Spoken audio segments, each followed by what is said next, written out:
اعوذ باللہ من الشیطان الرجیم بسم اللہ الرحمن الرحیم۔ عزیزان ایمان، آج جولائی 1983 کی 29 تاریخ ہے اور درس قرآن کریم کا آغاز سورہ جمعہ سے ہوتا ہے، 62ویں سورت کی ابتدا۔ بسم اللہ الرحمن الرحیم۔ یسبح للہ ما فی السماوات و ما فی الارض الملک القدوس العزیز الحکیم۔ کائنات کی پستیوں اور بلندیوں میں جو کچھ بھی ہے، جو فرائض اس کے ذمے عائد کیے گئے ہیں، ان کی بجا آوری کے لیے وہ سرگرداں رہتی ہے۔ یہ اس خدا کی طرف سے عائد کردہ ہے جس کی 3-4 صفات یہاں بیان کی گئی ہیں، ملک القدوس العزیز الحکیم۔ ان سے بھی زیادہ اور تفصیلی صفات خداوندی سورہ حشر کی آخری آیات میں آ گئی تھی، جو چند درس پہلے ہمارے سامنے گزر گئی تھی۔ ملک، قدوس، عزیز، حکیم، یہاں ان صفات کو بیان کیا گیا ہے۔ اس کے بعد یہ تو خارجی کائنات کے متعلق ہوا،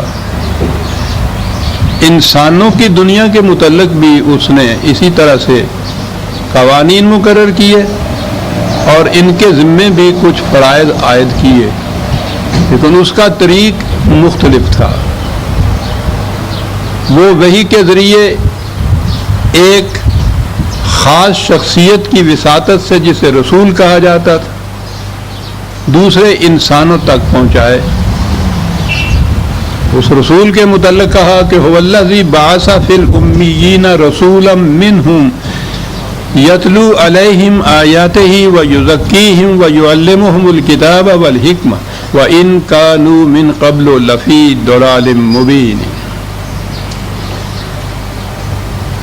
خدا وہ کہ جس نے یہ پہلی قوم جس کی طرف حضور مبعوث ہوئے وہ عرب تھے، وہ ان پڑھ قوم تھی، اور امی کے معنی ہوتے ہیں وہ بھی کہ جن کی طرف اس سے پہلے کوئی کتاب یا رسول نہ آیا ہو۔ مجموعی طور پر وہ ان پڑھ تھے، اگرچہ ان میں کچھ لکھے پڑھے تو تھے لیکن بہت کم تھے۔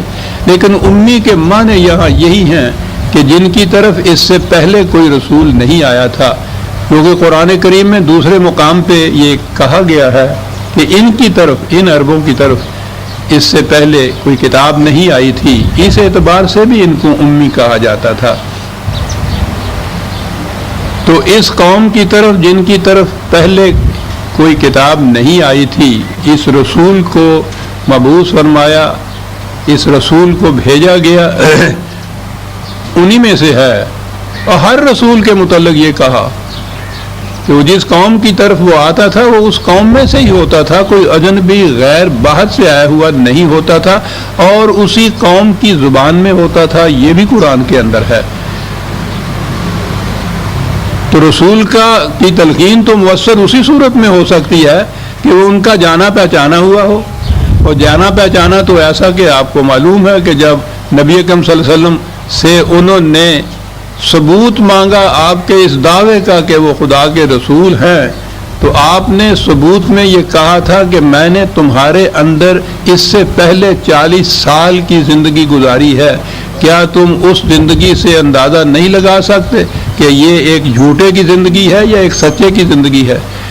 تو وہ انہی میں سے جو ایک رسول کو بھیجا، تو اس کی کیفیت یہ تھی کہ وہ قبل از نبوت کے زمانے میں بھی وہ انہی کے اندر تھا، تو وہ اس زمانے کے اس کے سیرت اور کردار سے وہ بطور ثبوت کے پیش کی گئی، اپنے دعوے کی صداقت میں، اپنے سچا ہونے کے ثبوت میں، وہ زندگی جو ان میں گزاری گئی تھی۔ تو اس لیے انہی میں سے رسول جو ہے اس کا ایک یہ بھی فائدہ ہے کہ وہ اس سے پہلے کی زندگی سے بھی اندازہ لگا سکتے ہیں کہ یہ سچا ہے یا یہ زندگی ایک جھوٹے کی ہو سکتی ہے۔ انہی میں سے ایک رسول کو بھیجا۔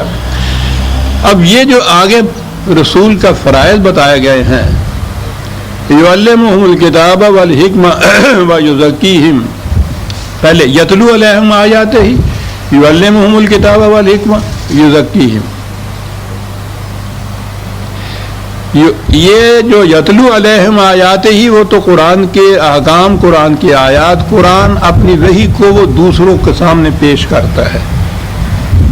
پہلی چیز تو یہ ہے کہ وہ اس کی ذات تک محدود نہیں رہتی۔ ضمناً یہ میں عرض کروں کہ اس کے بعد جو ہمارے ہاں یہ تصوف والوں نے دعویٰ کرنا شروع کیا کہ انہیں بھی خدا کی طرف سے علم ملتا ہے، تو یہ دونوں جو علم کی جہتیں تھیں ان میں بین فرق یہ تھا کہ رسول کو خدا کی طرف سے جو وحی ملتی تھی، فریضہ تھا کہ وہ دوسروں تک اسے پہنچائے۔ بلغ ما انزل علیک یتلو علیہم آیاتہ ہی۔ اور ان کے متعلق یہ چیز تھی کہ صاحب ذوق ہی بادہ نہ دانی تا خدا تانا چشی، یہ تو بھائی صاحب ایک نشہ ہے، ہم کیا سمجھائیں تم لوگوں کو کہ نشہ کیا ہوتا ہے، یہ جڑا پیندا انہوں ہی پتہ لگتا ہے گا جناب۔ اس لیے ان کا علم صدری علم کہلاتا تھا۔ تو رسول جو ہے وہ اس کو جو وحی ملتی تھی خدا کی طرف سے، اس کا فریضہ ہوتا تھا کہ اسے وہ دوسروں تک پہنچائے، وہ چھپا کے کچھ نہیں رکھ سکتا تھا۔ یتلو علیہم آیات ہی، یہاں تک تو ہوا کہ وہ اسے پہنچائے۔ اب آگے ہیں جو فرائض عائد ہوتے ہیں۔ اب یہاں آئی حیثیت، تو میں کہا کرتا ہوں کہ مادے یا بنیادی معانی کے اعتبار سے بھی اگر لیں تو نبی کے معنی ہو جائیں گے جس کو خدا کی طرف سے وحی ملے، اور رسول کے معنی ہو جائیں گے جو پھر اس وحی کو دوسروں تک پہنچائے بھی نہیں بلکہ اس کے ساتھ ہی وہ نظام قائم کرے کہ جو اس وحی کی روح سے قائم کرنا ہوتا تھا۔ یہ جو فرائض ہیں رسول اللہ صلی اللہ علیہ وسلم کے، یہ ہیں، ان کو فرائض رسالت آپ کہہ لیجئے۔ نبوت تو ختم ہو گئی حضور کی ذات تک، یہ اگلا حصہ جو ہے یہ آپ کی زندگی تک محدود نہیں تھا بلکہ قرآن امت کو قرآن کا وارث قرار دیا گیا۔ یہی فرائض جو تھے پھر وہ آگے عائد ہوئے امت کے اوپر بھی۔ یہاں بہرحال ان فرائض کا ذکر ہے۔ قرآن پیش کیا، یعلمہم الکتاب والحکمہ ویزکیہم، وہ جو کہا کرتے ہیں ایک ہمارے ہاں وہ ہے یہ فرقہ اہل قرآن، وہ جن کا وہ معاذ اللہ کہنا ہے کہ وہ رسول کی حیثیت تو ایک نامہ بار کی پوسٹ مین کی تھی جو وہ چٹھی کو ڈلیور کر دیتا تھا اور بس اس کے بعد پھر وہ بات ختم ہو جاتی تھی، اور بات غلط ہے، اتنی بات نہیں تھی۔ رسول صرف وحی کو اس طرح سے پہنچا ہی نہیں دیتا تھا وحی کا پیغام، آگے فرائض اس کے اوپر عائد ہوتے تھے۔ یعلمہم الکتاب والحکمہ، آپ کو معلوم ہے کہ قرآن کریم نے یہ کہا ہے کہ تم تو ایک طرف خدا بھی اس قوم کی حالت میں تغیر نہیں کرتا جب تک کہ وہ اپنے اندر ایک تغیر نہ پیدا کرے۔ تغیر نفس کے بغیر وہ تغیر قوم نہیں کرتا۔ ان اللہ لا یغیر ما قوم، یعنی بڑی اہم چیز ہے۔ یہ چیزیں آ چکی ہیں پہلے بھی، میں دہراتا ہوں جب پھر وقت آتا ہے تو، کہ یہ پہلا قدم یہ ہے کہ اس قوم کے قلب و نگاہ میں صحیح تبدیلی پیدا ہو جائے۔ تبدیلی کس چیز سے پیدا ہوتی ہے؟ تعلیم سے، تربیت سے، اور یہ فریضہ ہو گیا اب اس رسول کا سب سے پہلے کہ وہ اس فریضے کو ادا کرے۔ یعلمہم الکتاب والحکمت، کتاب قوانین کو کہتے ہیں اور حکمت ہوتی ہے ان قوانین کی غرض و غایت، مقصد کیا ہے اس سے، یہ کرو گے تو ہوگا کیا، کیوں یہ قانون دیا گیا ہے، تمہارا کیا فائدہ ہے اس کے اتباع کے اندر، اس سے انسانیت میں کیا تبدیلی آئے گی، یہ تمام چیزیں حکمت کے اندر آ جاتی۔ بڑا ہی جامع لفظ ہے یہ، اس کو آپ عقل و بصیرت، علم و فکر، تدبر، شعور، وزڈم، یہ تمام چیزیں کہیے، ریشنلٹی، ریزنز، یہ بڑی اہم چیز ہو گئی۔ یہ جو فرائض ہیں رسول کے یہ اتنے اہم ہیں کہ قرآن نے متعدد مقامات پر ان کا ذکر کیا ہے. انہی الفاظ میں حوالے دو ایک لکھ لیجئے کہ بڑی اہمیت ہے اس میں. سورہ بقرہ کی آیت 129 151، سورہ آل عمران کی آیت 163، یہی الفاظ. اور چوتھی جگہ یہ سورہ جمعہ کے اندر. تعلیم کتاب و حکمت. کتاب تو قوانین کو کہتے ہیں، قانون کو سمجھانا اور یہ سمجھانا کہ ان کی غرض و غایت کیا ہے، کیوں یہ قانون دیے گئے ہیں. عقل و فکر کی روح سے ان کو سمجھایا جائے. قانون کا احترام پیدا ہی اس صورت میں ہوتا ہے جب کہ اس کی علت مقصد غایت سمجھا دی جائے اور وہ مطمئن ہو جائے کہ ہاں صحیح ہے بات، یہ اس قانون سے یہ ہوگا تو مجھے اس کی پابندی کرنی چاہیے. یہ جو قانون تھوپ دیے جاتے ہیں کسی کے اوپر، وہ اسی لیے ان سے سرکشی برتی جاتی ہے، خلاف ورزی کی جاتی ہے کہ قلب و دماغ مطمئن نہیں اس سے ہوتا. یہ جتنے بھی آپ کے یہاں یہ ملوکیت، شہنشاہیت، آمریت، یہ ان کو کیوں قرآن نے ناجائز قرار دیا، غلط قرار دیا ہے؟ اس لیے کہ قانون تو وہ بھی نافذ کرتے ہیں، قوانین کی حکمت نہیں بیان ہوتی وہاں کہ کیوں نافذ کیا جاتا ہے. رسول کا فریضہ یہ بتایا کہ وہ تعلیم دے گا قوانین کی اور یہ پھر مطمئن کرائے گا ان کو فکر و تدبر، علم و بصیرت کی روح سے، آرگومنٹس کے ذریعے سے، ریزن کے ذریعے سے کہ یہ قانون کیوں دیا گیا ہے، تمہارا اس میں فائدہ کیا ہے، اس قانون کے نافذ کرنے سے یا اس قانون کے اتباع کرنے سے ہوگا کیا. اور وہ ایسا ہو کہ وہ پھر قرآن میں یہ ہے کہ مومن ہونے کی پھر شرط یہ ہو جاتی ہے کہ یہ معاملہ تمہارے پاس لائیں جب تم اس میں فیصلہ کرو، ثم لا یجدوا فی قلوبہم حرجا مما قضیت، تو جو تو فیصلہ دے قانون کے مطابق یہ اپنے دل میں بھی کوئی گرانی اس کے خلاف محسوس نہ کریں، کیونکہ انہیں تو معلوم تھا، وہ مطمئن ہو چکے تھے کہ قانون کے اتباع سے ہمارا ہی فائدہ ہے. اور یہ یقین تھا کہ جو اس نے فیصلہ کیا ہے رسول نے وہ قانون خداوندی کے مطابق ہے، تو مطمئن تو ہو ہی جائیں گے نا. پھر وہ قانون کی حکمت بیان کرنا اتنی عظیم چیز قرآن بتا گیا ہے کہ یہ جتنے بھی کہتے ہیں کہ صاحب حکومت کی فارم کیا ہوگی، شکل کیا ہوگی، جزیات کیا ہوں گی، ارے یہ ساری چیزیں بعد کی ہیں. دو ہی تو چیزیں ہیں جسے آپ اسلامی نظام یا اسلامی حکومت کہتے ہیں. من لم یحکم بما انزل اللہ فاولئک الکافرون. کفر اور اسلام میں امتیاز یہ ہے کہ جو کتاب اللہ کے مطابق حکومت قائم کی جائے، فیصلہ کیا جائے، وہ اسلامی ہے، جو اس کے خلاف جائے گا وہ کفر ہے. پہلی چیز تو یہ ہے. دوسری چیز یہ ہے کہ یہ مطمئن کیا جائے امت کو کہ یہ جو کچھ قانون نافذ کیا جا رہا ہے اس کی غایت کیا ہے، اس میں تمہاری بہتری کیا ہے، اس کی منفعت کیا ہے. اور امتی کو نہیں بلکہ انسانیت پوری جو ہے اس کو مطمئن کیا جائے کہ اس قانون کی غایت یہ ہے اور اس قانون کی منفعت بخشیاں یہ ہیں، مطمئن کیا جائے. تو کتاب کے ساتھ حکمت کی تعلیم جو ہے یہ فریضہ نبوت تھا. اب حکمت آپ کے یہاں پھر میں بعد میں آؤں گا اس طرف.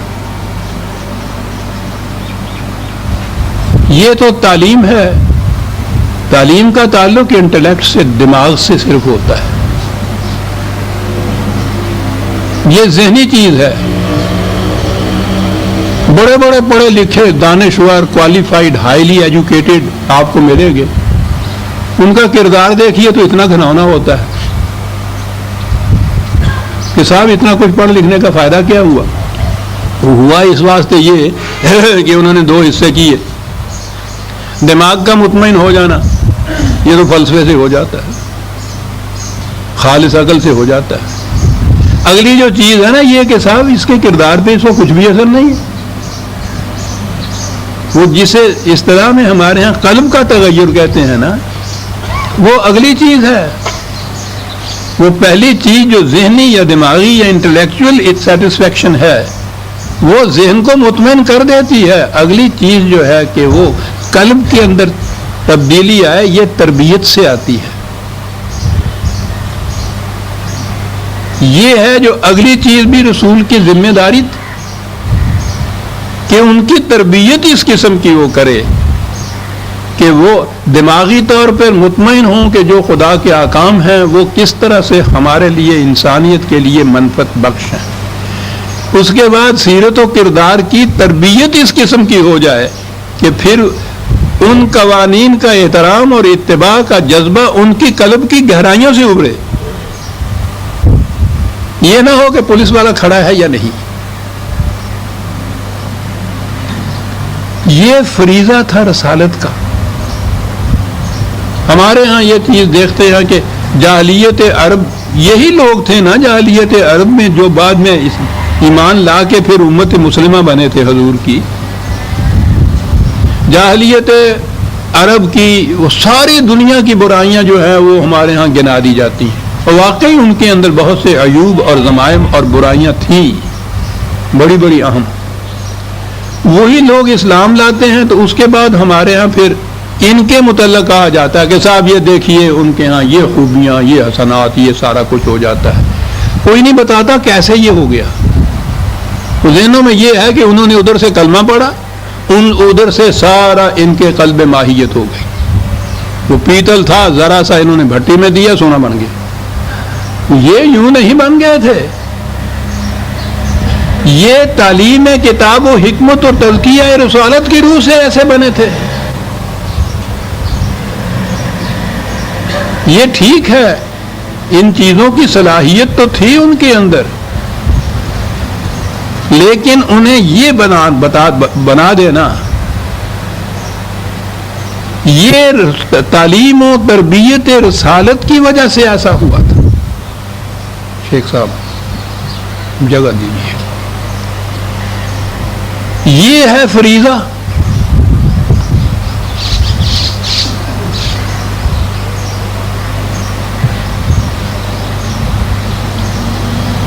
جو ہمارے ہاں ہے نا کہ رسول اللہ صلی اللہ علیہ وسلم نے آرزو یا دعا کی تھی خدا سے کہ یا اللہ، مکے کی زندگی میں جب مصائب سے پوری طرح گھرے ہوئے تھے کہ یا اللہ ابو جہل یا عمر ابن خطاب میں سے کسی ایک کو میرے کو اسلام لانے کی توفیق عطا فرما دے، یہ میرے ساتھیوں میں سے ہو جائیں۔ تو بڑا جوہر تھا ان کے اندر، ضائع ہو رہا تھا، غلط سمت کے اندر ہو رہا تھا۔ وہی عمر تلوار ہاتھ میں لیے ہوئے پھر رہا تھا، ابو جہل ہر وقت مصیبتیں پیدا کر رہا تھا۔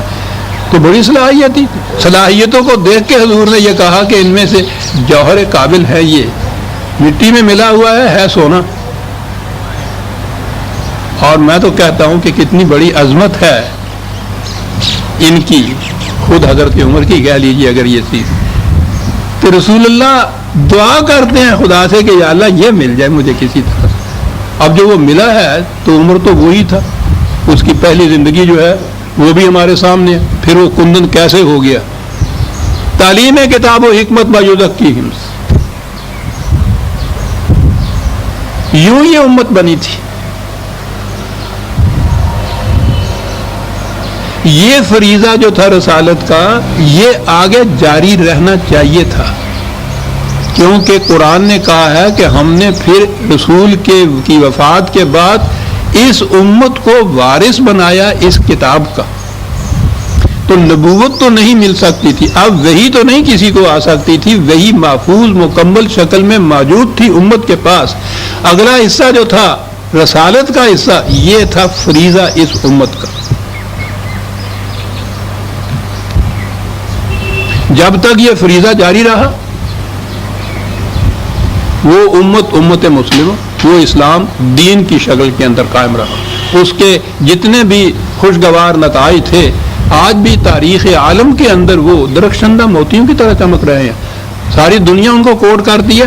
ہم بھی اس حالت میں جس میں اب ہم ہیں، ہمارا فریضہ یہ رہ گیا ہے کہ وہ اس دور کے جتنے وہ خوشگوار نتائج تھے وہ دنیا کے سامنے وہ پیش کرتے چلے جاتے ہیں۔ اور اس کے بعد خود فریبی میں مبتلا ہو جاتے ہیں کہ ہم آپ نہیں متعلق یہ کہہ رہے ہیں کہ صاحب ہم اتنے عظم تھے، ہمارا اسلام اتنا عظیم تھا. یہ تھی جب تک یہ کیفیت رہی. پھر چھوڑ دیجئے کہ کون کون سے وہ اسباب اور عناصر پیدا ہوئے جس سے یہ کیفیت نہ رہی، وہ تو میں نے اپنے یہاں کتابوں میں درج کیا ہے. یہ تھا جو کرنا تھا. اس کے بعد جب یہ دین مذہب میں تبدیل ہوا تو پھر جو تبدیلیاں آئیں وہ پوچھئے نہیں. کتاب کی تعلیم وہ تفاسیر جو اس دور کی ذہنی سطح کے مطابق ہمارے آپ جیسے انسانوں نے مرتب کی تھی،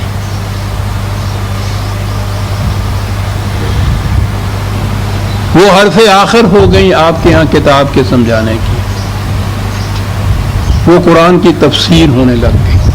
وہ خواہ احادیث کی کتابوں میں تھی یا آپ کے ہاں بعد میں فقہ کے اندر آئی، تو وہ کتاب تو چلی گئی، اس کا بدل آ گیا. حدیثوں کے متعلق تو کھلے بندوں کہہ ہی دیا مثلہ ما ہو، قرآن کی مثل قرآن کے ساتھ چلیے بھائی.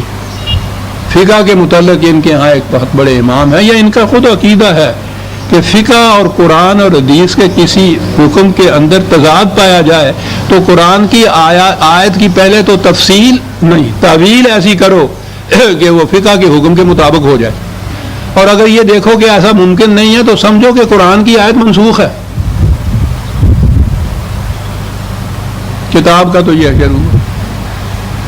جو اس کے پھر معنی یا اس کی حقائق و معارف جو تھے سمجھائے گئے، ان کے متعلق تو میں ہر بار کوئی نہ کوئی آپ کو مثال دیتا ہی ہوں. عرش خداوندی، وہ آپ کو معلوم ہے کہ وہ عرش پانیوں میں تھا. اس کی تفسیر تو یہاں سے وہ 6 آسمان ہیں، ہر آسمان کے درمیان 500 سال کا فاصلہ ہے. 7ویں آسمان کے اوپر ایک سمندر ہے. سمندر میں کی گہرائی بھی وہ 600 میل یا 700 میل کے فاصلے کی ہے. اس سمندر کے اندر 6 پہاڑی بکرے کھڑے ہیں. وہ سمندر کا پانی ان کے گھٹنوں تک آتا ہے. ان کے سینگوں کے اوپر خدا کا عرش ہے. ایک تو یہیں تک ہی ہے، اور ایک اور روایت یہ ہے کہ اتنا بڑا وہ تخت ہے کہ وہ محیط ہے اس کائنات کو. لیکن کیفیت خدا کی عظمت کی یہ ہے کہ جب خدا اس کے اوپر بیٹھتا ہے تو وہ عرش اس طرح سے چرچراتا ہے جیسے اونٹ کے اوپر کوئی سوار ہو تو اس کا کجاوا جو ہے اس میں سے آواز نکلتی ہے. یہ تو کتاب اور حکمت آ گئی آپ کی. اس کے بعد عقل کو تو انہوں نے طلاق ہی دے دی. شریعت کے معاملے میں عقل علم ہے ہی نہیں، سوال ہی نہیں پیدا ہوتا. عقل سے کام لینے والا جو ہے وہ دہریہ ہے، ابلیسی ہے، زندیق ہے. حکمت تو چلی گئی. کتاب کی یہ اشر ہوئی کہ کتاب براہ راست آپ کے ہاں سے بالکل مفقود ہے. ان تفاسیر کی روح سے پڑھیے، حدیث کی روح سے پڑھیے. حکمت جو تھی جس کے معنی وزڈم یا عقل و علم اور بصیرت تھا، وہ تو شریعت کے سے خارج کر دیا گیا. اور حکمت کی جگہ آپ کو معلوم ہے کہ اصطلاح آپ کے حکمت عملی. حکمت عملی کا تقاضا یہ ہے کہ نظریہ ضرورت جو مصلحت ہو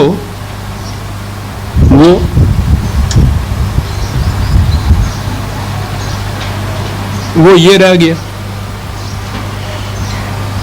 آگے آیا یزکیہم، بڑی عظیم چیز ہے یہ. تزکیہ یا زکاة یا زکوٰۃ، اس کے معنی ہے نشو و نما دینا. اور یہی ہے اصل غایت تربیت کی یا تزکیہ کی. انسان کے اندر بہت سی صلاحیتیں ہوتی ہیں، بہت سی استعدادیں ہوتی ہیں، بہت سے جوہر ہوتے ہیں، لیکن وہ انڈیولپڈ ہوتے ہیں، غیر نشو و نما یافتہ. ان صلاحیتوں کی ڈیولپمنٹ اس طرح کرنا، نشو و نما ان کو دینا، ان کو انگریزی میں جسے کہتے ہیں ایکچوئلائز کر دینا. وہ پوٹینشیلٹی ہوتی ہے. پوٹینشیل سے ایکچوئلائز کر دینا کہ وہ آپ کا کیریکٹر بن جائے، آپ کا کردار بن جائے، زندگی میں ان کی نمود ہونی شروع ہو جائے، وہ آپ ان کو چینلائز کر دیں جسے کہتے ہیں. وہ بہت سی صلاحیتیں اگر کھلی چھوڑ دی جائیں تو وہ پانی سیلاب بن جاتا ہے جو تباہیاں لاتا ہے. ان کو اگر ایک دریا یا نہر کے ساحلوں کے اندر پابند کر دیا جائے تو وہ تعمیری نتائج پیدا کرتا ہے. یہ ہوتا ہے تزکیے کا نتیجہ. تو کتاب تو آپ کی رہ گئی وہ تفاسیر جو بھی میں نے عرض کی. حکمت جو ہے وہ تو خارج از بلد ہو گئی آپ کے شریعت کے معاملے میں، عقل سے کام ہی نہیں لیا جا سکتا. آپ کو پتہ ہے گالی ہے معتزلہ، انہیں کیوں یہ گالی دی جاتی ہے؟ وہ کہتے تھے قرآن سمجھنے کے لیے قرآن کو عقل و بصیرت کی روح سے سمجھا جا سکتا. یہ جرم تھا ان کا، گالی ہو گیا وہ لفظ ہی. اور مجھے تو جو گالیاں پڑتی ہیں وہ آپ کو معلوم ہے. ان میں ایک گالی یہ بھی ہے کہ یہ معتزلہ میں سے ہے، کیونکہ یہ کہتا ہے کہ عقل سے بھی کام لو. سکھاں نے ایک مہم جاری کی تھی اسی پہ، جو پڑھیا لکھا ہے بندہ ہوئے انہوں مار دیو. مساوات پیدا کر رہے تھے نا بھی اپنے جیا کر لو. وہ ڈھونڈتے پھرتے تھے کہ پڑھا لکھا مل جائے. گاؤں کا ایک نوجوان ذرا دیکھا کہ دھوئے ہوئے کپڑے کچھ پہنے ہوئے تھے، اس نے کہنے لگا ادھر پڑھے ہوئے ہیں؟ کہنے لگا جی نہیں میں تو بالکل نہیں پڑھے ہیں. کہنے لگا لا دے دی گردن. کہنے لگا کیوں؟ کہنے لگا پڑھے آئے نہیں تھے تینوں بالکل کیوں پتا ہے گا.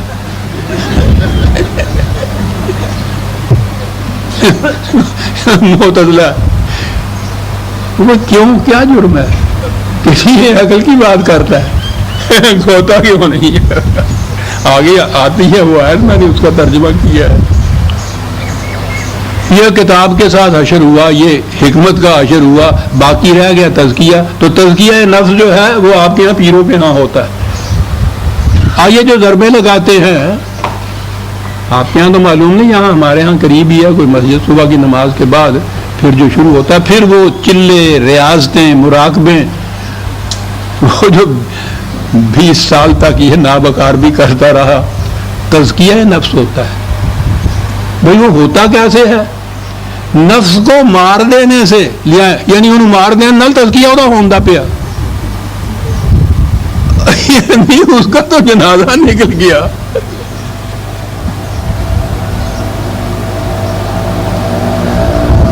ترک دنیا، ترک عقبہ، ترک لذائذ، ترک حتیٰ کہ ترک وہ یہ ترک آپ حیران ہوں گے کہ یہ سب کچھ پڑھا ہم نے، یہ سب کچھ سیکھا ہم نے کہ یہ کیا کہا کہ یہ کسی چیز کے ترک کرنے کی خواہش بھی تو ایک خواہش ہے بہرحال، اس کو بھی ترک کر دینا چاہیے کہ داؤکھا کم ہے. تزکیہ نفس وہ یوں ہو گیا کہ نفس ہی مار دو سیاپا، نہ رہے بانس نہ رہے بانسری. اب یہ آ گیا آپ کے یہاں کا اسلام. کتاب ہو گئی ہے تبری کی تفسیر، حکمت یہاں سے تو ختم ہوئی اور ہو گئی حکمت عملی. جو تقاضا ہے مسئلہ تو کر گزرو، عقل و فکر کو دی طلاق. تزکیہ نفس کے معنی ہو گئے یہ خانقاہیت، یہاں سے نفس کشی اس کو کہتے ہیں. اور یہ آپ کے ہاں قرآن، یہ اسلام ہی نہیں، قرآن ہی نہیں، مغز قرآن مغز را برداشت ہے. یہ ہے ان کے ہاں کا کہ قرآن جو ہے یہ اس کا مغز تو ہم نے لے لیا معاذ اللہ، استخواں پیش سگاں افتاد. یہ جو باقی رہ جاتا ہے یہ قرآن آپ کے ہاں یہ ہڈیاں ہیں جو ہم نے کتوں کے آگے ڈال رکھی ہیں. وہ خدا کے لیے وہ یہ کام ڈرے کیا، غضب کے اندر تو خدا کے آئی ہوئی ہے. اس کی کتاب کے متعلق یہ چیز بڑے فخر سے گا کر پھر اس مصنوی کو پڑھا جاتا ہے. کہنا یہ رہا تھا کہ فریضہ رسالت تھا، پھر یہ یتلو علیہم آیاتہ ہی پیش کرتا تھا. یعلمہم الکتاب والحکمہ ویزکیہم. عزیزان من، جس تعلیم کا نتیجہ یہ یزکیہم نہیں، وہ تعلیم نہیں ہے، وہ ایجوکیشن نہیں. لٹریسی تو ہو سکتی ہے، خواندگی تو ہو سکتی ہے، لکھ پڑھ تو سکتا ہے اس میں، لیکن یہ ایجوکیشن کے تو لفظی معنی ہیں، یہ ابتدا لیٹن سے یہاں سے نکلا، کسی چیز کا اندر سے باہر آنا۔ ہمارے ہاں تو وہ ایجوکیشن کا نصاب بھی الٹا ہے، چند معلومات فراہم کر دی جاتی ہیں، اس کا نام ایجوکیشن ہوتا ہے۔ ایجوکیشن نہیں، یہ تو انفارمیشن ہے۔ پنجاب میں اتنے دریا ہیں، یہ ایجوکیشن ہے؟ ایجوکیشن سی تزکیہ نفس، انسانی صلاحیتوں کو اس طرح سے ان کی نشو و نما کرنا کہ یہ تقاضے دل کی گہرائیوں سے ابھریں۔ کتاب و حکمت یہ رسالت کا فریضہ تھا، یہ امت کا فریضہ تھا، یہ دین کی غایت تھی۔ عزیزان من ڈھونڈتے پھر رہے ہیں کہ نظام کس طرح سے بنے گا، دستور کیا ہوگا، حکومت کی شکل کیا ہوگی۔ سوال تو پہلے یہ ہے کہ یہ امت، یہ قوم کس طرح کی ہوگی۔ یہ پہلی چیز ہے، جب تک یہ نہیں ہوگا آپ جو جی میں آئیں، بہترین نظام بھی آپ قائم کر لیں، کچھ نتیجہ نہیں پیدا کر سکتا۔ مین بیہائنڈ دی گن جسے کہتے ہیں، یہ تو ہے کہ انسان کس قسم کے ہے وہ۔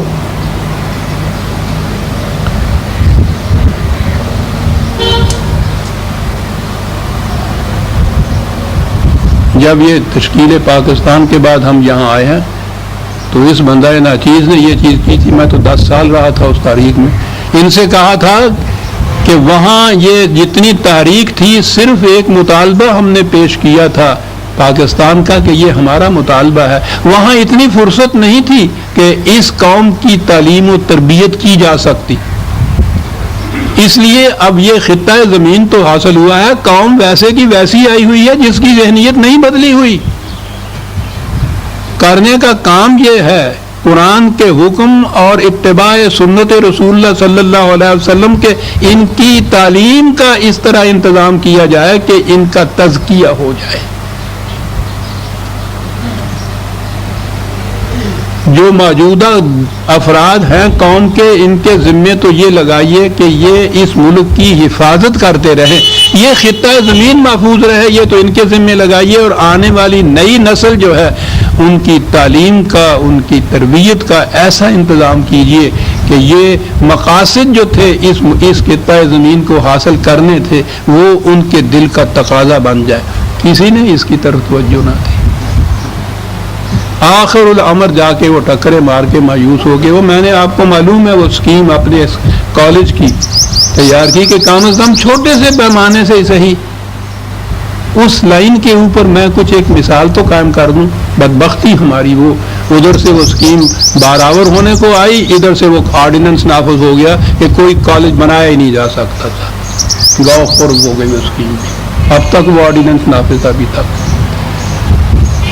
تو اب یہ جو کہتے ہیں نا کہ آگے کا ہوا بگڑا ہوا ہے، ساری قوم کرپٹ ہو گئی ہے، کوئی اس میں خوبی باقی نہیں رہی، یہ ساری قوم کو اس طرح سے کہتے ہیں ہو گئی ہے، اور اس قوم کے ذریعے سے کچھ ایسا قانون دستور بنانا چاہتے ہیں کہ یہ اس دنیا کو جنت بنا دے۔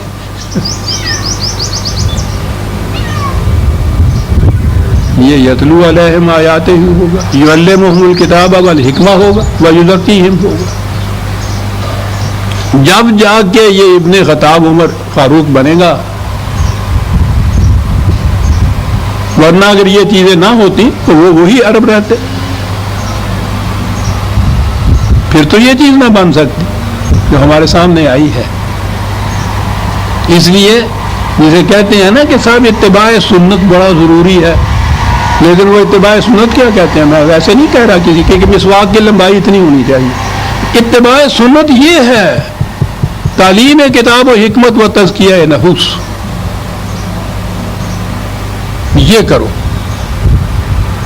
حکم خدا بندی بھی یہی ہے، اتباع سنت رسول اللہ صلی اللہ علیہ وسلم بھی یہی ہے۔ وَإِن كَانُوا مِن قَبْلُ لَفِي ضَلَالٍ مُبِينٍ، اس سے پیشتر تم گمراہی میں تھے، ایسی گمراہی جو دنیا دیکھتی تھی، ڈھونڈنا نہیں پڑنا تھا، پڑھ۔ یہ تو ہوا حضور کے سامنے جو مخاطب قوم تھی ان کے لیے، اور اس کے بعد وَآخَرِينَ مِنْهُمْ لَمَّا يَلْحَقُوا بِهِمْ، نبی اکرم صلی اللہ علیہ وسلم کی یہ نبوت حضور کی ذات تک، اولی قوم تک ہی محدود نہیں تھی۔ للناس حضور رسول تھے، نوع انسانی کے لیے، للناس یہ کتاب تھی، پوری انسانیت کے لیے ابدی طور پر قیامت تک کے لیے آنے والے انسانوں کے لیے یہ کتاب تھی، اور یہی اتباع رسالت میں جو طریقہ اختیار کیا گیا تھا یہ آگے چلنا تھا پوری انسانیت کے لیے۔ تو یہی یہ بات کہہ دی کہ یہ یہیں تک محدود نہیں ہے، بلکہ ان کے بعد جو لوگ آنے والے ہیں ان کے لیے بھی یہی کتاب ہے، اور ان کے لیے بھی یہی طریقہ ہوگا جو ہم نے یہاں تجویز کیا ہے ان کے لیے جو مخاطب قوم ہے۔ آخرین منہم لما یلحقوا بہم، اس نے عزیزان من باسے کیا کرتے ہیں ختم نبوت کے اوپر کہ یہ تے کی زبر ہے، یہ تے کی زیر ہے۔ وہ زبر اور زیر کا سوال ہی نہیں ہے، قرآن تے فیصلہ کر رہا کہ یہ انہی کے لیے نہیں ہے، ان کے بعد آنے والی انسانیت جو ہے ان کے لیے بھی یہی ہے۔ تو معاملہ ختم ہو گیا، یہی کتاب ہے۔ لیکن یہ جب تفسیروں کے بس پڑ گئی بات، آپ کو پتہ اس کا ترجمہ کیا ہوا؟ ترجمہ نہیں، اس کا مفہوم کیا بیان ہو گیا؟ قیامت تک کے انسان یہ تھا قرآن نے جو کہا، بعد میں جتنے آنے والے بعد میں ہیں ان کے لیے بھی یہی ہے نصاب، یہی ہے کتاب، یہی ہے نبوت، یہی ہے رسالت۔ اب آگے شان نزول انہوں نے پیدا کیا ہے، ایک وہ بڑی سازش ہے، وہ قرآن کے ابدی عالمگیر حقائق کو محدود کر دینا، کسی خاص واقعہ کے ساتھ مختص کر دینا کہ یہ وہیں تک تھا، بس وہ واقعہ ہو چکا، معاملہ بھی یہ ختم ہو گیا، قرآن کی یاد اب پھوگ رہ گئی باقی۔ یہ میں کیا عرض کروں کہ کس کس قسم کی یہ سازشیں ہوئی ہیں، اس کے شان نزول ہو گئے۔ قرآن کی آیت تھی کہ قیامت تک کے لیے یہ نبوت اور رسالت باقی رہے گی، شان نزول آئی۔ بخاری کی حدیث میں ہے کہ جب یہ آیت نازل ہوئی تو صحابہ نے پوچھا کہ حضور یہ کون سی قوم ہوگی جو بعد میں کہی گئی آنے والی ہے، کوئی خاص قوم؟ آپ نے اس کو ٹال دیا۔ پھر اس کے بعد دوبارہ پوچھا گیا، آپ ذرا سی حجاب برتا۔ پھر پوچھا گیا، جب اصرار کیا گیا تو حضرت سلمان پارسی بیٹھے ہوئے تھے فارس کے، آپ نے ان کے مونڈے پہ ہاتھ رکھا اور کہا کہ یہ ان کی قوم ہے۔ اب نظر آتا ہے کہ ایرانیوں نے اپنے لیے یہ شان نزول وضع کی، اب عرب کے بعد گویا ان کے سکسیسر یہ ایرانی ہوں گے صاحب۔ سند قرآن کی آیت اور رسول اللہ کی تفسیر، غور فرمایا آپ نے کہ انہوں نے جو کچھ آ کر پھر ایرانیوں نے اس دور کے ایرانیوں نے عباسیوں کے دور میں جس طرح سے آپ کے اس اسلام کے حصے بکھرے کیے ہیں، جس طرح سے مسخ کیا ہے، نیا ایک اسلام انہوں نے انٹروڈیوس کیا ہے، اس کے لیے سند کیا تھی؟ سند یہ تھی کہ رسول اللہ صلی اللہ علیہ وسلم نے فرمایا تھا کہ عرب کے بعد یہ ایرانی ہیں جو اسلام کو سنبھالیں گے۔ وہ عرب پہلے ہو گئے حضور کے مخاطب، بعد میں لما یلحقوا بہم میں ہو گئے ایرانی، اور باقی ساری دنیا جتنی بھی ہے وہ پھر ضلال مبین میں ہی رہی۔ ان کے لیے تو پھر قرآن رہا ہی نا اس تفسیر کے بعد۔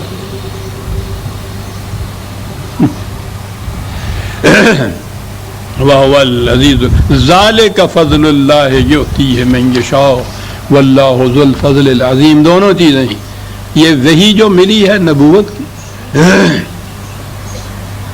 نبی کو وحی کا ملنا صرف خدا کے فضل پہ منحصر ہے، یہ اس کا اپنا حاصل کردہ تحصیل کردہ نہیں ہوتا، اکتسابی علم نہیں ہوتا، اپنی محنت سے پانی پیوں گا، اکتسابی نہیں ہوتا، یہ نبوت خالصتاً وحبی ہے، خدا کی طرف سے یہ ملتی ہے۔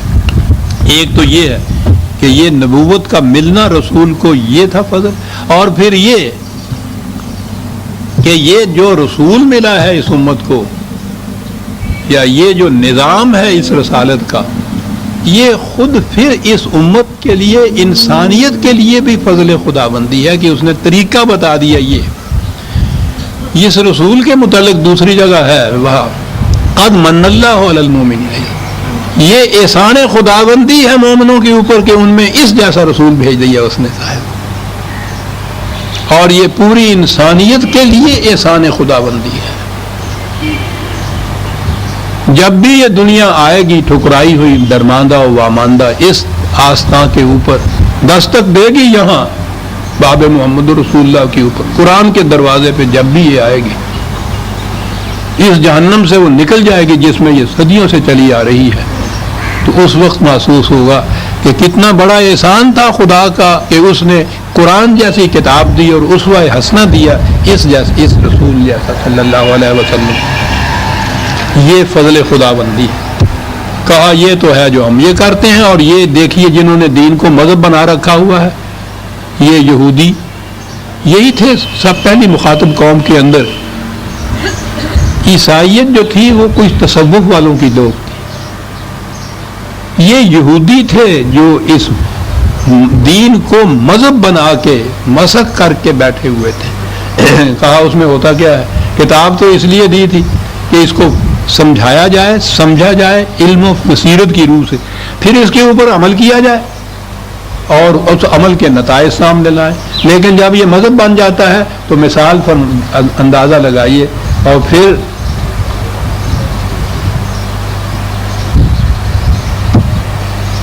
مثل الذین حملوا التوراۃ ثم لم يحملوها کمثل الحمار يحمل اسفارا۔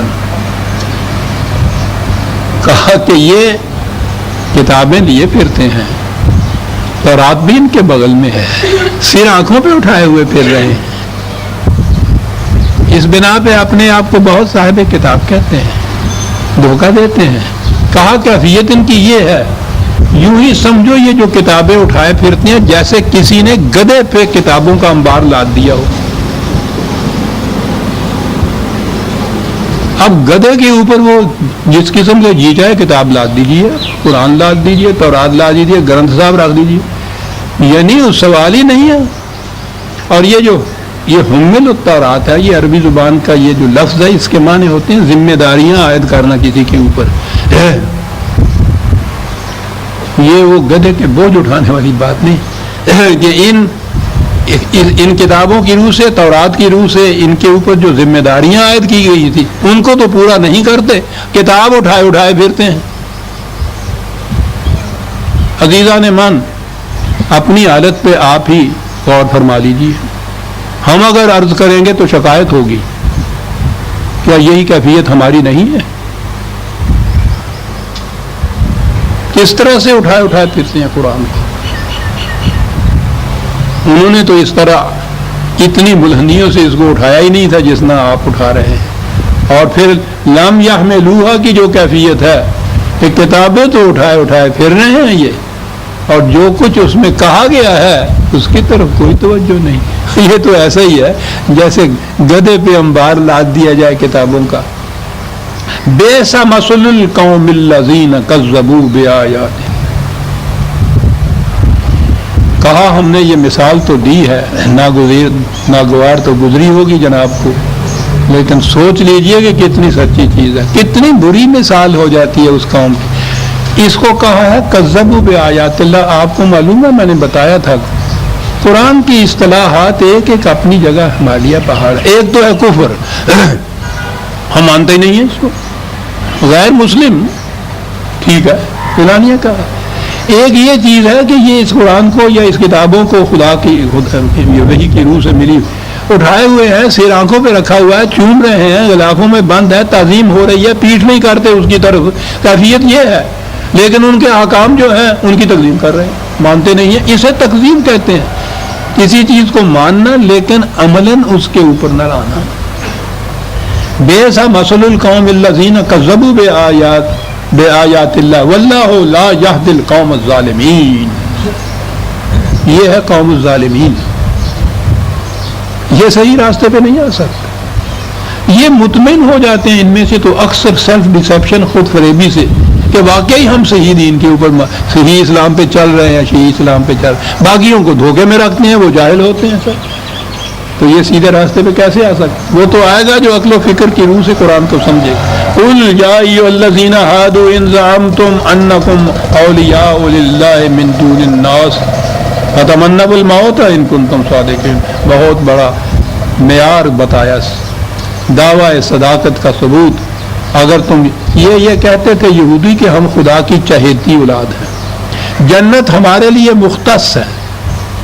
اول تو کوئی بنی اسرائیل والا جہنم میں جائے گا ہی نہیں، اور کچھ ان کا ایک گروہ تھا، اس کا عقیدہ تھا کہ جائیں گے چند دنوں کے لیے، کہ جتنوں میں ہمارے ہاں کے سفارشیوں کو پتہ نہیں چلے گا کہ انہوں نے ہمیں جہنم میں بھیج دیا ہے. جب پتہ چلے گا تو بھاگے بھاگے جائیں گے خدا کے پاس، اور وہاں سے جا کے معافی نامہ لے آئیں گے، اور پھر ہم جنت سے نکل کے جنت میں چلے جائیں گے. لیکن بہرحال جنت میں جائیں گے. اور اس کے بعد یہ تھا کہ کوئی غیر از بنی اسرائیل جنت میں جا ہی نہیں سکے گا. کہا یہ کہ اگر تم اس دعوے میں سچے ہو کہ خدا کی چہیتی اولاد ہو، اس کے بہت بڑے یار ہو، دوست ہو، سب کچھ، تو پھر مرنے کی آرزو کیوں نہیں کرتے؟ جان تمہاری کیوں جا رہی ہے اس سے؟ وہ تو ایسے ہے نا کہ وہاں تمہیں بڑا ڈر لگتا ہے. جسے اس زندگی کے فوری بعد جو ذلت اور خواری کی زندگی تمہاری ہے، ہوم لیس وانڈرنگ جیو کی زندگی ہے، جنت جیسی چیز تم کہتے ہو مل جائے گی، تو پھر اس کی آرزو کیوں نہیں کرتے؟ بھاگ کیوں رہے ہو اس موت سے؟ کیسی عمدہ دلیل ہے. خود کیوں نہیں کرتے؟ مردان میں ایک بہت بڑے مولانا تھے، مولانا عرب ان کو کہتے تھے، بڑے قرآنی آدمی تھے سر. ان کے خلاف عزم معمول لگ گیا. مولوی صاحب نے یہ کہہ دیا کہ وہ مرتد ہو گئے ہیں، جو شخص ان کو قتل کر دے گا وہ سیدھا جنت میں چلا جائے گا. صبح یا سوئی تو مولوی صاحب کے دروازے پہ کسی نے دستخط دی. پٹھانوں کا تو آپ کو پتہ ہے نا جیسے ہوتے ہیں. انہوں نے دروازہ کھولا تو ایک شخص، اس نے ہاتھ کے اندر خنجر لیا ہوا تھا، جوان کھڑا تھا. کہنے لگا کیا بات ہے بھائی؟ کہنے لگے جی کہ وہ مولوی صاحب نے یہ بتایا ہے کہ آپ مرتد ہیں، جو آپ کو قتل کر دے گا وہ سیدھا جنت میں چلا جائے گا، تو میں اس لیے آیا ہوں. چھپا کے نہیں بات کرتا، جھوٹ نہیں بول سکتا، میں آیا ہوں. کہنے لگے بہت بہتر بات ہے، ٹھیک ہے میں تیار ہوں، لیکن ایک بات میری پہلے سن لو. جس مولوی صاحب نے یہ کہا ہے اس سے جا کے پوچھو کہ کیوں آپ کو جنت میں جانے کی خواہش نہیں ہے؟ ہمیں جو کہا ہے کہ جا کے کہا رہا ہو تو جنت میں چلے جاؤ گے، تو آپ کو خواہش نہیں ہے، آپ کو جنت میں جانے کی بات ہے. اگر آپ کو خواہش ہے تو آپ کیوں نہیں جاتے؟ پھر وہ واپس نہیں آیا.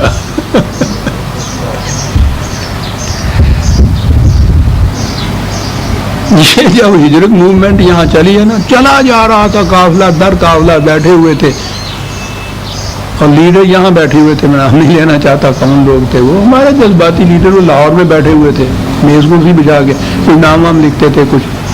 تو ان سے کہا کہ اتنے لوگوں کو آپ نے بھیج دیا ہے، آپ یہاں بیٹھے ہوئے ہیں، ہجرت کیوں نہیں کرتے؟ کہنے لگے ہم ریکروٹنگ آفیسر ہیں.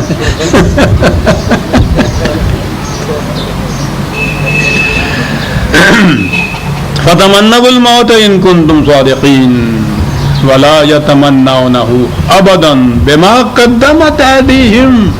پتہ ہے ان کو کہ ہمارا حشر کیا ہونا ہے.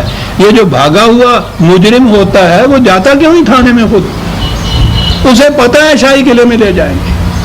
کیا بات قرآن نے کہی کہ پتہ ہے کہ ہمارا حشر کیا ہونا ہے، اس لیے موت کی تمنا کیا کرے. لیکن انہیں پتہ نہیں کہ واللہ علیم بالظالمین. کہاں تک بھاگ جاؤ گے؟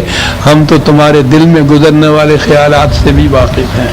قل ان الموت الذی تفرون منہ فانہ ملاقیکم ثم تردون الی عالم الغیب والشہادۃ فینبئکم بما کنتم تعملون. جس موت سے بھاگے بھاگے پھر رہے ہو وہ تو ایک دن آ ہی جانی ہے، اس نے تمہیں پکڑی لینا ہے، اور اس کے بعد پھر وہ مکافات عمل کا جو دور ہے اس میں جانا ہی ہے. آرزو کرو یا نہ کرو بھاگ نہیں سکتے تم اس سے. اور وہاں ینبئکم بما کنتم تعملون، یہ ہے قیامت عزیز ارمان. جو کچھ کسی نے کیا ہے خواہ وہ چھپائے ہوئے ہے یا ظاہر کیا ہے اس کو ظاہر کر کے سامنے لے آنا اور اس کا جو نتیجہ ہے اس کے بھگتنا پڑے، یہ ہے عزیزان من حیات بالآخرت کے معنی جو قرآن کہتا ہے۔ اس لیے تم نہیں یہ چاہتے۔ آیت اگلی آئی ہے اس کا لیے وقت ہو جائے گا میرا خیال ہے، ایک سال کچھ بس ہے نہیں، اور 2-1 منٹ مانگنے سے بھی آپ دے دیں گے۔ ہاں، یا ایھا الذین آمنوا اذا نودی للصلاۃ من یوم الجمعۃ فاسعوا الی ذکر اللہ وذروا البیع ذالکم خیر لکم ان کنتم تعلمون۔ یہ بڑی اہم آیت، عام معنی یہی اے صاحبان ایمان، جب عام ترجمہ عام معانی، جب تمہیں جمعے کی نماز کے لیے آواز دی جایا کرے تو تم فوراً آ جایا کرو، بھاگ کر آ جایا کرو ذکر اللہ کی طرف، اور کاروبار چھوڑ دیا کرو، یہ تمہارے لیے بہتر ہے اگر تم سمجھو۔ فَإِذَا قُضِيَتِ الصَّلَاةُ فَانتَشِرُوا فِي الْأَرْضِ وَابْتَغُوا مِنْ فَضْلِ اللَّهِ وَاذْكُرُوا اللَّهَ كَثِيرًا، کہ جب پھر نماز سے فارغ ہو جاؤ تو پھر تم پھیل جاؤ، اللہ کا ذکر کرو بہت زیادہ تاکہ تم کامیاب ہو جاؤ، یہ ہم کہا جاتا ہے۔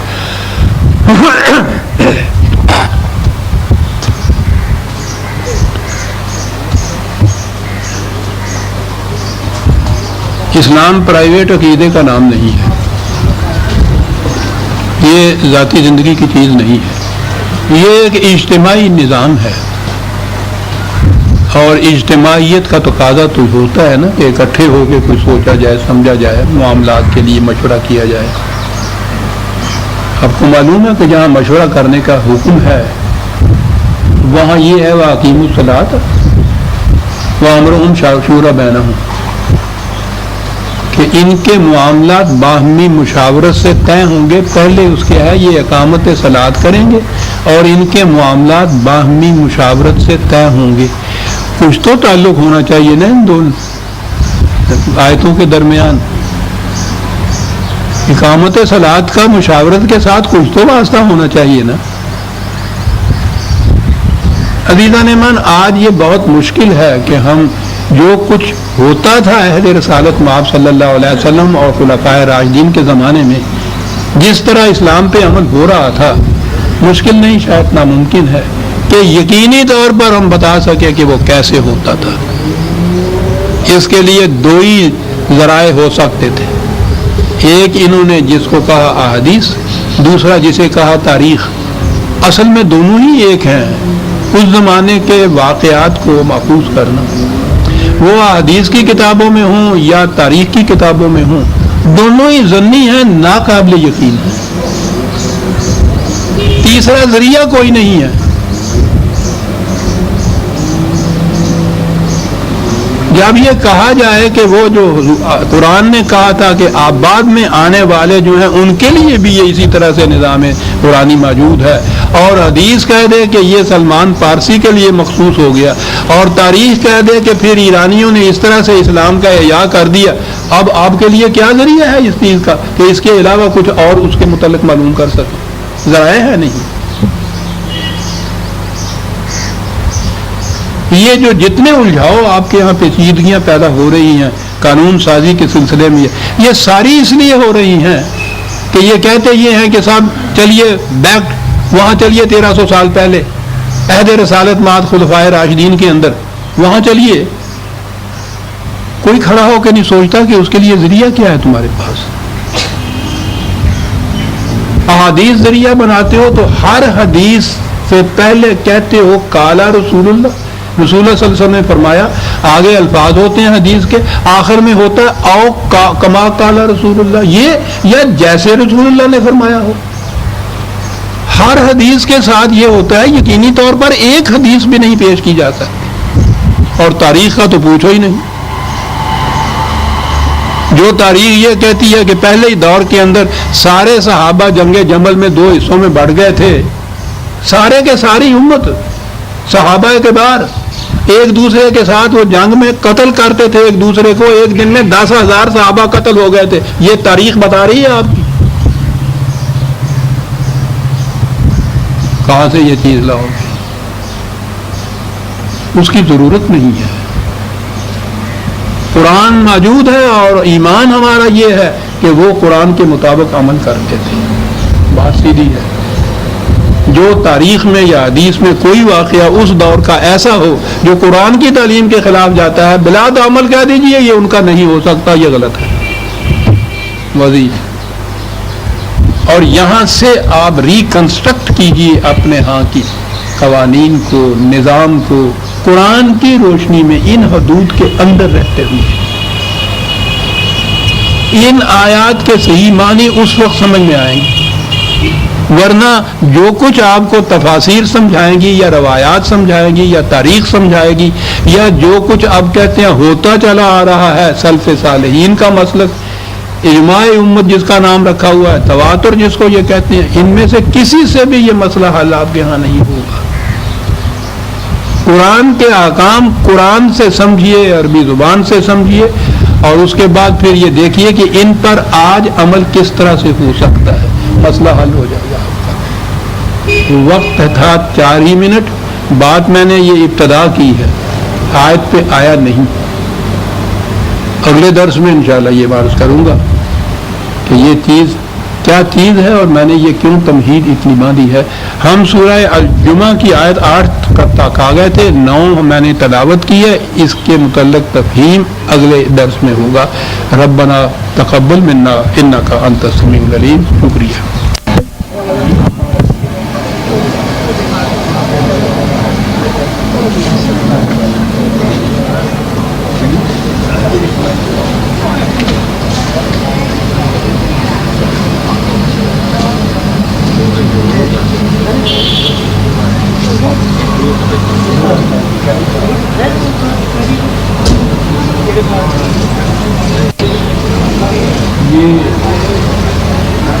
یہ آپ ناروے سے آئے ہوئے ہیں، وہاں کی بدن کے رکن ہیں، بتا رہے ہیں کہ بدن بڑی سرگرم عمل ہے.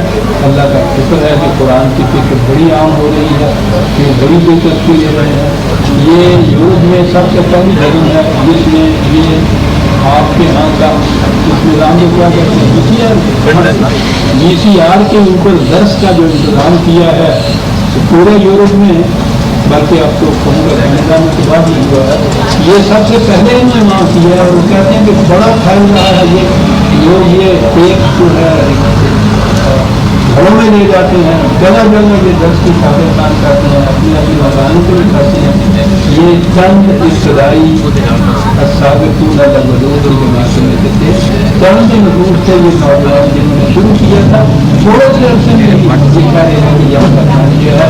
اللہ تعالیٰ ان کی ہمت و برکت عطا فرمائے، ان کا جذبہ ساتھ آگے بڑھے. وہاں جاؤ گئی تو وہاں کے حالات سے میرا اور سلام بھی کہنا اور ان کی خدمت میں نماز پڑھ